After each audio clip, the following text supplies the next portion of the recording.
राजनीति करते हैं, मंत्री भी रहे हैं और अगर मैं कहूं कि चंबल की नदी का जल लेकर आए हैं, पीताम्बरा पीठ से मिट्टी लेकर आए हैं और राम जन्मभूमि के आज के शिला पूजन के भूमि पूजन के कार्यक्रम में आधारशिला रखी जा रही है, उसके कार्यक्रम में आप शरीक होंगे। आपका संकल्प पूरा हुआ या ये कहें कि जीवन सार्थक हो गया। सफलता जीवन में महत्वपूर्ण नहीं है, सार्थकता महत्वपूर्ण है। और इसलिए जो हमारी साध थी, जो सपना था, वो कल्पनातीत ढंग से पूरा हुआ है। इतनी जल्दी उम्मीद तो हम भी नहीं कर पा रहे थे। आज अशोक सिंघल जी, गिरिराज किशोर जी, या मैं कहूँ रामचंद्र दास परमहंस जी, या महंत अवैधनाथ जी, स्वामी वामदेव जी, सब याद आते हैं।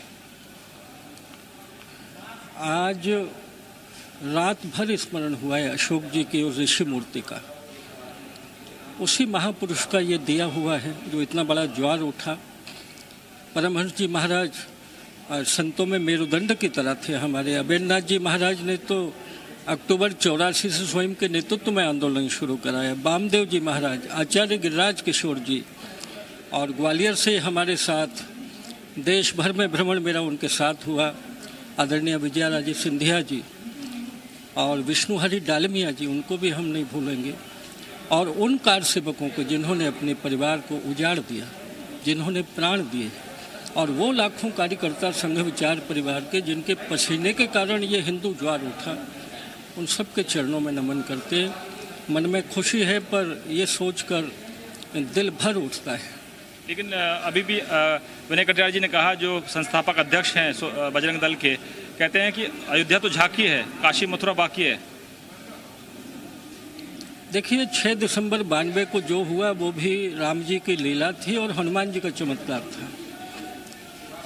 अब ये भविष्य के गर्भ में है, जो होगा राम जी की कृपा से होगा। सुदर्शन जी ने 6 दिसंबर 92 के बाद संघ के मुखपत्र में 2 लाइनें लिखी थी कि इतिहास स्वयं घटता है, घटाया नहीं जा सकता।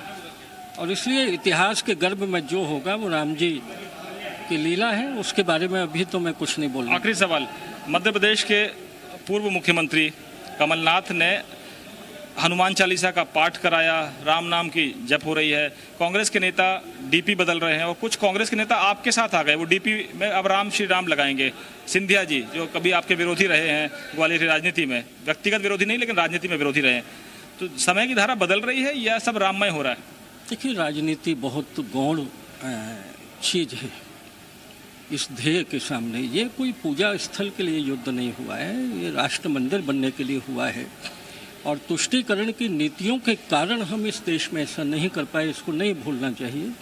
इसलिए एज ए पर्सन, व्यक्ति के नाते कोई भगवान का नाम ले रहा है तो हमें अच्छा लगता है, हम स्वागत करते हैं। लेकिन एज ए पार्टी कांग्रेस कभी हिंदू हित ऐसी नहीं हो सकती है। वो मृग मारीच की सोने की खाल में आ जाए, वो काले नमी के रामनामी वस्त्रों में आ जाए, इसलिए कांग्रेस पर तो मैं भरोसा नहीं कर सकता। लेकिन कमलनाथ जी व्यक्तिगत कुछ कर रहे हैं तो राम भक्ति के लिए आपत्ति कैसे हो सकती?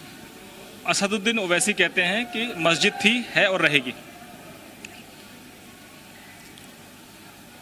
इस जन्म में तो ऐसा नहीं हो सकता उनके।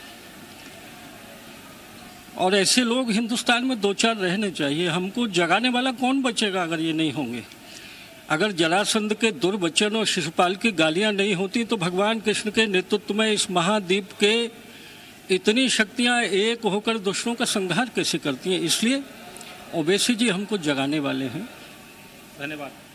तो आपने सुना कि जयभान सिंह पवैया कह रहे हैं कि आने वाले वक्त के गर्भ में ये छुपा हुआ है कि मथुरा और काशी में क्या होगा, लेकिन फिलहाल राम जन्मभूमि के इस कार्यक्रम में शरीक होने का संतोष है, सफल हुआ उनका जीवन, ऐसा वो मानते हैं।